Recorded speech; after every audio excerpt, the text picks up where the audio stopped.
Welcome to Storytime with Chris. I'm your host, Chris, and today I'll be breaking down the Niners' win against the Tampa Bay Buccaneers this last Sunday. But before I get to that, I wanted to talk a little college football. This weekend was, of course, a big weekend for the BYU Cougars and Utah Utes. They played in the Holy War once again, and man, that was quite the roller coaster of a game for both teams. First of all, the combination of the red and blue uniforms was just beautiful. It was art. BYU, of course, rocking their royal blues, fully royal blues, and then the Utah Utes, I think, were rocking like a throwback. It looked like a throwback all red uniform, and it just looked really good, the combination of the two. It's a classic look. I don't know if they've always worn red and blue when they played each other, because I feel like that started not super long ago, like within the last 10, 15 years or something like that, but maybe I'm remembering incorrectly, but it's a wild game.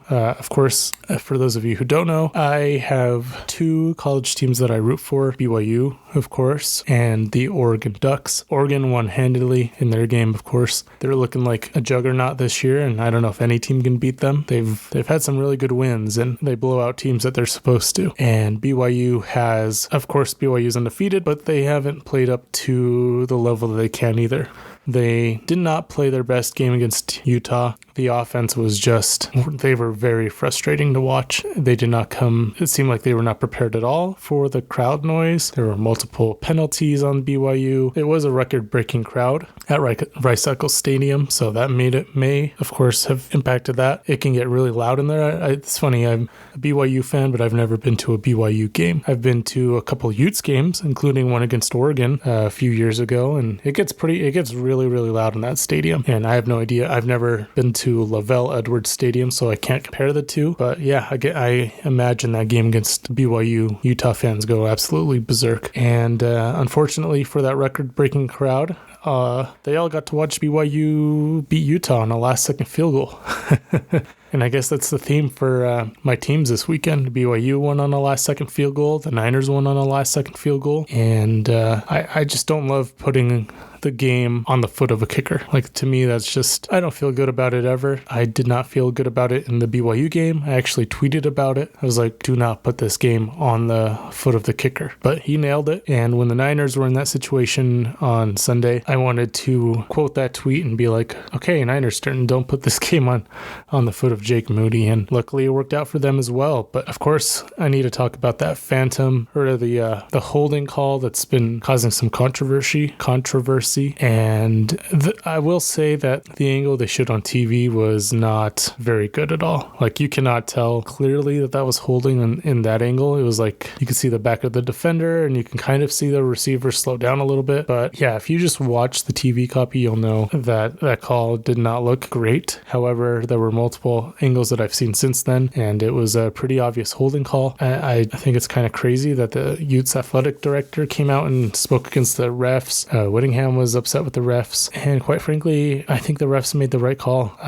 No, it wasn't like some sort of makeup call for the phantom face mask. That one was pretty close, honestly. That face mask, refs don't have the same angles as us on TV when we're watching on TV, and that one, if it just seemed like the ref was probably at the right angle where it looked just like a face mask. And of course, us on TV know that it wasn't really a face mask, so that's where replay assist should be used in situations like that. And that holding call at the end of the game, well, that was holding. It was a sluggo. Actually, a pretty cool play call. It was interesting play call for fourth down. I think the Utes were anticipating a quick slant, try to get the first down really fast, and the DB bit on it, and he had to hold the receiver. Otherwise, he would have been beat, and that would have gone for probably a touchdown. That would have been pretty close for a touchdown. Probably just a safety and a couple other guys to beat, and that was the first read for Retzlaff, and he was held. So that's why he had to hold the ball and take that sack. So that's my take on that game. The Utes, if they wanted to win that game, you can never, and I've said this multiple times, not just for BYU and Utah, but for any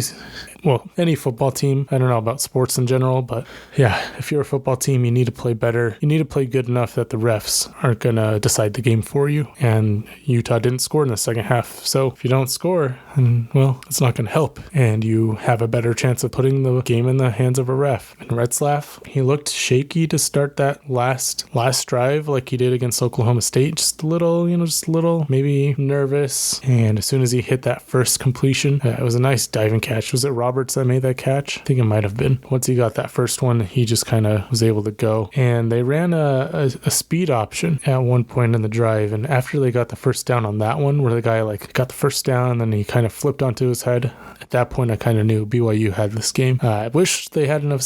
They didn't settle for a field goal in that situation, because that's a tough environment to kick in. And college kickers, you never know. But hey, BYU's kicker nailed it, and that's about as epic of a game as you'll get out of that rivalry. So another instant classic, and I'm glad I was able to enjoy it. It was actually my wife and I's date night. Had some wings and some ice cream, so that was a good one. Anyway, that's enough BYU and Utah talk. Hopefully BYU can keep it rolling, and I would love to see them make the playoffs. I don't know how far they can get. They've had some questionable games on defense. The offense looks a little shaky at times, and with some interesting play calling. It's really funny. They remind me of the 49ers in so many different ways, because they seem like they forgot that they could run the ball in this game, and they were just throwing and just didn't run the ball. It came down to the last second play. They let a team in it that really shouldn't have been in it. So it's funny seeing the parallels between those two teams. But anyway, let's get to this Buccaneers game. The 49ers beat the Buccaneers 23-20. It was a good, gritty win against a tough opponent. Buccaneers are a really good team that has lost some close games against top teams, and they beat some good teams. The 49ers had opportunities to run away with it, but shot themselves in the foot, all on special teams. Score theoretically would have been 32-20 or 44-20 if the team maximized their possessions. I know that's not exactly how football works, but CMC returned and looked good, but he didn't solve the red zone issues. I believe this is due to Shanahan's questionable red zone play calling and situational gamesmanship. Purdy started slow and heated up. He made some great plays throughout the game and made Shanahan right. He had 3 elite throws in this game: the touchdown to Kittle, the CMC fadeaway, and the Debo jump pass. This team still hasn't played a complete game. Special teams has to improve, with the schedule getting harder and harder. The ceiling for this team is top level if they can play full team football. So that was just a brief summary for this team's win, and we're going to break it down a little bit further now. And I want to start by giving props to the Tampa Bay Buccaneers. Going into this game, I thought that this Bucs team is actually really underrated. I know they are missing some weapons, and so that obviously is going to hurt them on offense, but this team is a couple of wins away from being one of the top teams in the NFC. We're just going to go through their schedule really quick. Buccaneers beat the Washington Commanders 37-20. At first, we thought this was, I don't think anyone expected the Commanders to be who they are this season. So now, in retrospect, that's a really good win for Buccaneers. They gave the Lions their only loss so far this season, 20-16. They lost to the Broncos, which the Broncos are really up and down, man. I really was hoping the Broncos would have beaten. I wish they would have won that game against the Chiefs, and I never root for the Broncos, but the Chiefs are still finding ways to win, including blocked field goals, which is crazy. And anyway, let's talk about the Bucs. They beat the Eagles, who are looking good. They lost in overtime to the Buccaneers. They destroyed the Saints. They got beat up pretty bad by the Ravens. They lost again to the Falcons by 5. They lost to the Chiefs in overtime, and then of course this Niners game. So this Buccaneers team is actually a lot better than their record indicates, in my opinion. Now, I think the Niners definitely could have run away with this game. I don't think it should have been as close as it was, especially considering the Buccaneers were coming off a short week in which they went in, the defense played overtime against a tough Kansas City team, and they really should have, they should have ran away with it, but they didn't. And I think that's because the Buccaneers are a really good football team. Baker Mayfield he's just a fighter. The more and more I watch Baker Mayfield, the more I like him. His career, it's really cool to see the way his career has gone. He didn't have much success in Cleveland, which no one really does. And then he went, Carolina, LA, and finally seems to have settled in a home in Tampa Bay. So Baker's got some fight. And I think the first time that was showcased was that game where it was the Los Angeles Rams game where he came in. I don't remember if he was traded or if he signed as a free agent or what, but it was like 2 days before the game. And then he went out there and won a really close game for him. I think he won on a last minute drive or something like that. I don't remember all the details, but that's a tough Tampa Bay team. I know some people are going to look at this win and be like, the Niners only won by 3, and And I think it's good for the Niners to have wins like this, where it's not perfect, but you figure out how to win at the very end. We've seen the Chiefs do it in years past. They've been doing it this season, literally all year. And I think it's a mark of a good team, at least a team that can finish. And it's important to get those kinds of wins. The Niners are one loss away. If they would have lost to the Buccaneers, they were in the same boat as Tampa Bay, where they're losing these close games to really good teams by just a score or two. And that can be a little demoralizing. It can, deflate you a little bit. But luckily, the Niners were on the right side of that. And I think that's really good for their psyche. And it's good for when you're fighting for playoff spots or even in the playoffs where you can win those gritty last minute games. It's really, really critical to NFL teams. All right, let's start with the offensive analysis. And of course, we have to begin with the guy who came back and made his season debut, Christian McCaffrey. The running attack for the Niners was actually not the focal point of their game plan. At least it wasn't why they were successful. The whole team had 75 yards rushing for the whole game, which is crazy. I mean, CMC looked good. He had 13 carries for 39 yards, and it really seemed like he had more than that. And, it seemed like every time he had the ball, he would get a good gain, but he also did get stuffed quite a bit. And so, number what you see on TV versus numbers can be a little bit deceiving. If you look at all the team stats for this game, it looks like the Niners should have destroyed the Buccaneers, but they didn't. This offense had no trouble moving the football against the Buccaneers.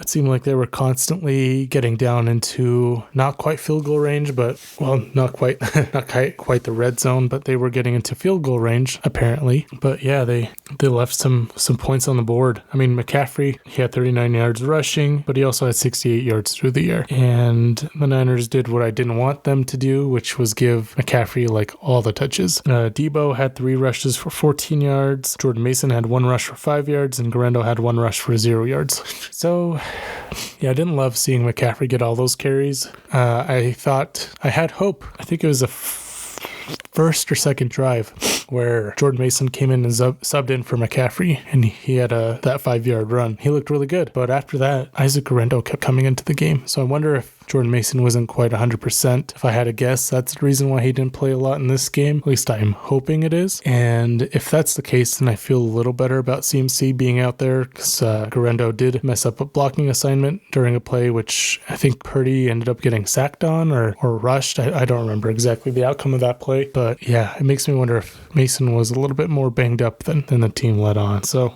receiving or throwing the ball is where this team had the most success. They had 5 guys with receiving yards. And normally I like to see 7-8 guys have receptions. To me, that means you're spreading the ball out. You're not just focusing on one guy, but in this case, it was actually pretty good distribution between all the pass catchers, which there were 5 of, and all 5 of them were over 50 yards in the game. Juwan Jennings led the team with 7 receptions for 93 yards. Ricky Pearsall had 4 receptions for 73 yards in his first career touchdown. He looks like he's a guy. I've been saying it. I think Pearsall is going to be really good, and he looked really good in this game, and Purdy even went to him in the 2-minute drill to win the game. So I think he's going to be a guy going forward, and I'm excited to see what else he can turn into. Christian McCaffrey, of course, had 6 receptions for 68 yards, Debo 5 for 62, and Kittle 3 for 57, which for me, I think he should have had a lot more.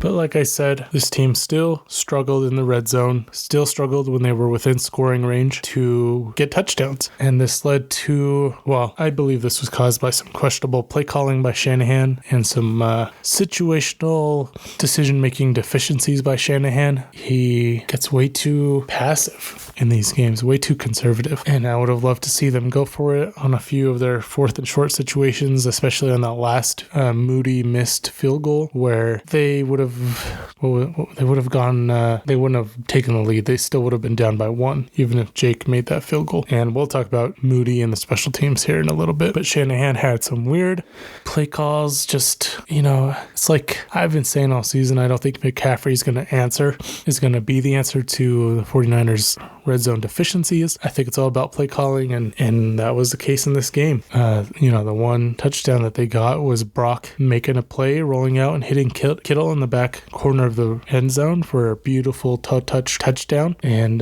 Purdy made Shanahan right a lot in this game, and that's where I think Purdy really elevates above the 49ers quarterbacks that they've had here before. At the end of the half, Shanahan had, we'll get into his decision making here in a little bit. But let's talk a little bit more about the man of the hour, Brock Purdy. This man is awesome to watch play football, and in this game it was the same story. I mean, he did start off a little bit shaky to start the game, looked a little bit off rhythm. Who knows why that was the case, but he ended the day 25 of 36 for 353 yards and 2 touchdowns, and he made some unbelievable throws. There was the fadeaway jump.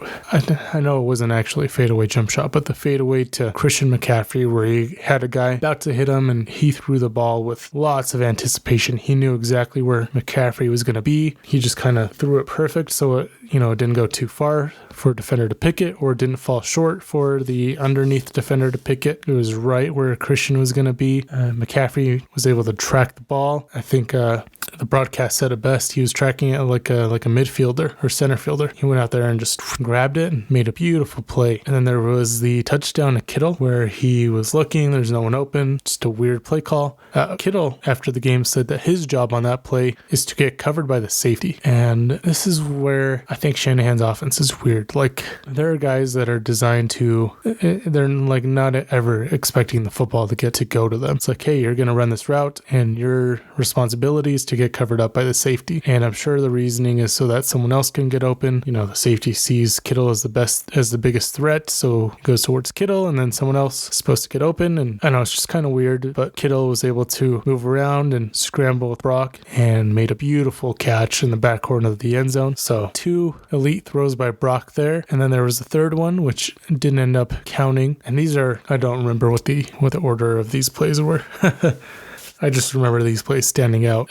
Brock stepped up and was rolling over to his right. He was in the pocket, and then he did a jump pass to Debo. And Debo was able to grab the ball and run for a big first down and even more. And those are the plays that separate Brock from a lot of guys. I think, they're kind of off schedule. The first one was, I don't know if it was really off schedule. It was more like an anticipation throw, but the other ones were off schedule, just like, oh, I'm going to make this throw. And he is really good at that. When he's able to go out there and not just stand in the pocket, but move around and make play. He's really good in those situations. And I think it was good to see that he was able to do that in this game, because it seemed like Shanahan was turning him into a little bit of a robot. And obviously we know what happens to quarterbacks in Shanahan's system when they allow that to happen. So it was really good to see Brock ball out in this game. He made Shanahan right, and he put the team on his back in that 2-minute drill. And Brock's really good in those 2-minute situations, man. We've seen him do it a few times. And in the Super Bowl, he never left the field without the 49ers having a lead. He did his job in the Super Bowl, and we've seen him do it several times before. And unfortunately, there have been missed field goals in the past, and luckily Moody was able to make this one. And yeah, I thought it was a great game by Brock. Started off slow, but really caught fire in the second half. And we're going to need this Brock, especially because the Niners can expect some tough games over the next few weeks and the rest of the season, really. So if Brock can keep it up,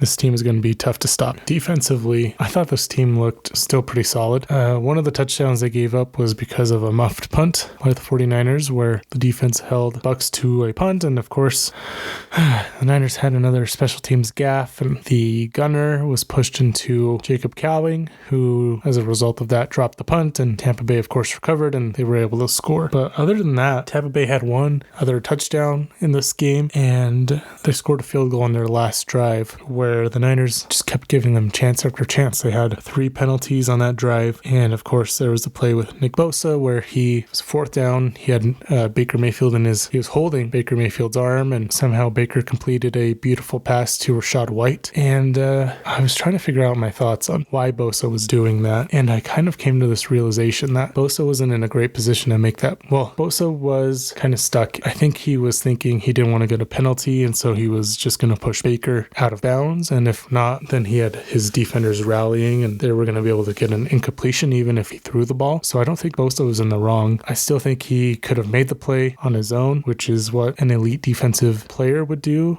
I'm sure TJ Watt would have made the play, Myles Garrett, Micah Parsons. But yeah, instead, Bosa got in kind of a poster moment there, and luckily didn't end up hurting the Niners in the long run. I mean, the Buccaneers did score a field goal, but if they would have lost that game, that play would have been all over SportsCenter and everywhere. So I know a lot of people were saying Bosa could have just dropped while holding Baker's arm, and I actually don't know. I don't know what the definition of a hip drop tackle is, but I think that comes pretty close to it, because essentially what, you can drop, and make Baker drag you. But if you like swing from his arms and you do a hip drop tackle, then yeah, Baker's gonna go down. You might dislocate his shoulder and hurt him, and then you might get fined. You might get a penalty in that situation. But if you drop backwards, then it looks like Baker Mayfield stiff-armed you. And I don't think Bosa wants that. So I don't know. It was a tough situation. I don't think Bosa was entirely wrong. I do think he should have made the play on his own to start with, but I also think that the defenders behind him could have rallied a little bit better and been in a better position so that Baker doesn't make that completion, because there were like 3 guys around Rashad White and he still came down with the first down. So yeah, even with that situation, with multiple penalties that brought Tampa Bay, I think, to 1st and goal from like the 8-yard line, they were still able to hold Tampa to a field goal, which was a tie game that allowed the offense to go out there and get one last drive to win. So just looking at the stats for the game, Tampa Bay had 215 net yards. They had 110 rushing and 105 passing. So like I said, if you look just at the stats, it looks like the Niners really dominated this game, and it wasn't close because of the defense. There was a special teams error, like I mentioned, and then of course, there were multiple special teams errors, including 3 missed field goals, which we're going to get to here in a second. But yeah, I mean, Baker almost willed this team to a win. They do need to work on their tackling a little bit. That's been an issue all season, and they haven't been able to sack quarterbacks. Like, seems like all year quarterbacks have been in the Niners' grasp, and then somehow they just break out. It's like they're wearing it's like they're covered in oil or something. The guys are just slipping out of tackles. So that's one thing I'd like to see improved by the Niners going forward. There were no takeaways by the Niners in this game. Buccaneers had a few fumbles, which bounced their way, and so they did get a little bit lucky there. Of course, football is partially a game of luck. Sometimes the ball bounces your way, sometimes it doesn't. But yeah, I thought the Niners, those are couple things I want to see improved by this Niners team. Just tackling, actually 3 things. Tackling, sacking quarterbacks, not just getting pressure, and takeaways. Still a decent game by the defense, and you can't put all 20 points on them. And of course, the unit that I wish I never had to talk about, but I do, because they almost cost the Niners this game. Of course, we talked about the Jacob Cowing muffed punt, but there were 3 missed field goals by Jake Moody in this game, and they're blaming the wind, and that might have had something to do with it, but I'll talk about Jake Moody here more in a second. This special teams unit is just bad. I think they're the 2nd worst in the NFL at this moment, and special teams plays a huge role, and I feel like I'm a broken record every week because I keep bringing this up. Yeah, special teams plays the least in the game, yet somehow those plays can have the most impact. It straight up gave the Buccaneers 7 points in this game, and then there were the 3 field goals that were missed were 9 points off the board for the Niners. That would have been a 2-score game, and I don't know who exactly this falls on. I tweeted during the game that Brian Schneider needs to be fired, and it seems to be a common theme throughout the season is, why is the special team so bad? Is it on Shanahan for not focusing on special teams at all? His thought process behind special teams is just don't lose us the game. And I think it's the wrong way to look at it. I've said this many, many times. I don't think I need to say it again. I don't know if firing Brian Schneider will do anything or not. Probably too late at this point in the season anyway. You might as well write it out, but something has to change on special teams. Darrell Luter was the guy that got pushed into Cowing, and that was the same guy that got pushed into Ray McLeod in the Super Bowl. That ended up giving, we all know how that ended. And those special teams mistakes gave Tampa Bay life. And this game that really shouldn't have been close ended up being a 3-point game that came down to the last play, which was a field goal. And so going forward, this team needs to figure something out, because good teams are going to take even more advantage of those opportunities. And yeah, all it takes is 1 or 2 special teams plays a game to win or lose a game for a team. So let's talk about Jake Moody. Should the Niners cut Jake Moody? To me, this answer is easily no.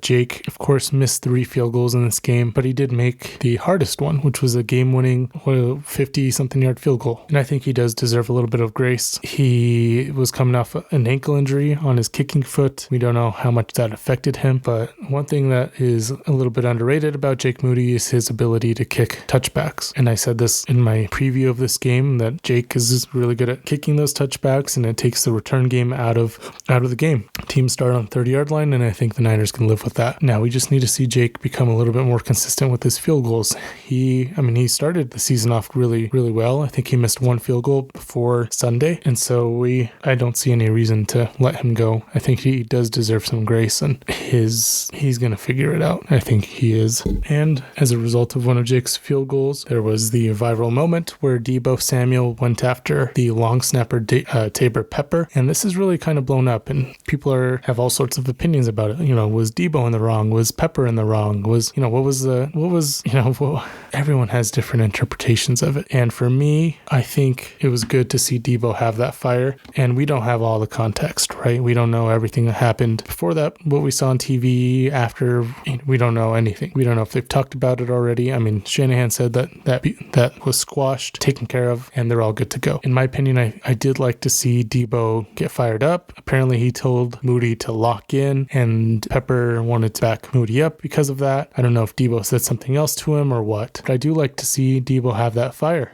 Jerry Rice said a few weeks ago that if his team were in situations that the Niners were in this season, they would have been fighting each other. They would have been, it's an emotional game. They know they can be better than what they have shown. And so I'd like to see that from Deebo. He knows that this team could be a lot better, and he knows what's at stake. He wants to go to another Super Bowl. So I do like to see that fire from him. I do think he was wrong to grab at Pepper's neck. That seemed a little too aggressive to me. I don't know what exactly Pepper said to him or why Deebo reacted that way, but I don't think that's ever the answer in that situation. So yeah, I think people are making a little bit too much of it. We've seen guys like that. We've seen guys get fired up all the time like that. Maybe not to the extent where they're, punching guys and grabbing at their throats, but in the Super Bowl, we saw Kelsey yelling at Andy Reid, just straight up going berserk on him. We've seen Brady do that. We've seen Brady break tablets and throw stuff. Football's an emotional game, especially when you're not where you want to be. So I do like seeing that from Deebo, and I just hope they, talk to each other, apologize, and move on, because I think that's the best thing you can do in that situation. All right. And the last topic I wanted to talk about was Kyle Shanahan. He had some questionable decision-making in this game, including situational gamesmanship at the end of the first half, where Tampa Bay was able to run off basically 40 seconds before Shanahan, I'm sure he wanted to keep all three of his timeouts for the last drive, but in my opinion, if you are trying to settle for a field goal anyway, you only really need one or two. With the way this offense's 2-minute system works, somehow they have a really effective way at getting down into field goal range. And it seemed like he was trying to settle for a field goal in that situation, and I don't like that. I like going for points. I think that's the way to do it, especially against good teams like this, where it can come down to the wire. You want to have the greatest score advantage as possible. And we saw that on a few of his fourth down field goal situations where Jake went out there, and it really seemed like the offense should have trotted back out, especially on that last fourth down where the Niners were moving the ball, and then I think it was like 4th and 5, and really the field goal wouldn't have helped them in that situation because they still would have been losing. So going out there and trying to take a lead, trying to get a first down, I don't think that comes off as desperate. I think that comes off more as, hey, we know we can get this first down. We know we can go score a touchdown and take the lead. So let's go do that. And of course, the red zone struggles still continue, even with CMC. I've said that CMC was not going to be some magic, he wasn't going to be magical, and all of a sudden the red zone woes were going to stop for the Niners. I've been saying all year the Niners need to figure out how to win in the red zone. They need to figure out how to score touchdowns without CMC, because if they can do that, if you can figure out how to score without your crutch, then all of a sudden CMC comes back in and you just have even more room for creativity. And we still didn't see that from Shanahan in this game. Hopefully it can improve, because that's a huge swing in points. If Moody made all three of his field goals that he missed, it's a 9-point difference, right? That makes the game 32-20 at the end of the game, which I understand that's not exactly how football works, but we're just talking about hypothetically here. And if the Niners, instead of settling for 3 field goal attempts, score touchdowns on those drives, then that's 21 points. That's 44-20 that the Niners win by. And it's these little things, the red zone issues, the situational play calling, the not using timeouts when you should. Because, hey, if you give Brock a minute 40 to score with 2 timeouts, I can guarantee he can get that done. But if you give him 1 minute with 3 timeouts to score, sure, you have all 3 timeouts. timeouts, but I'd rather have that 40 seconds than one of your timeouts, honestly, because then you have the whole field to work with. You don't have to use the sidelines as much. And we saw that on the last drive. They had a couple, Pearsall had a little inside route, and then Juwan Jennings had an outbreaking route, which he ended up turning upfield and getting closer for Jake Moody, and they still had time to spike the ball. Some teams, seems like the Niners actually do know time management in 2-minute situations. So they are really smart about that. And it seems like they've worked that out, but it's the moments leading up to that Shanahan struggles with. And I want to see that improved going forward, because that's going to help this team win more games, score more points, and reach their ceiling. And that's going to be a wrap for this 49ers versus Buccaneers analysis. Let me know what you thought of the game and what you thought of any of the topics that I talked about. What did you think of Brock? What about the Debo versus Pepper situation? Should Jake Moody be cut? Should they bring back Anders Carlson instead? Let me know your thoughts. And like always, I appreciate every one of you who took the time to listen to this video or podcast. Thank you for doing so. I'm still trying to grow this channel. I keep saying this. I want to keep growing and growing. Hopefully I've actually seen a little bit of a jump in subscribers here in the last couple of weeks. So thank you to everyone who has subscribed. And if you haven't yet, please do. Please like the video, share with other 49ers fans who might be interested in hearing my takes. I'm not I'm not some football expert, but I do know football, and I try to be as unbiased as possible. I am a fan of the 49ers, so I'm always cheering for them, hoping they win, but I also like to give my honest takes on the team and what I believe is as neutral as you can be as a fan. So if you like that, please subscribe, and thanks again. This has been Sports Time with Chris.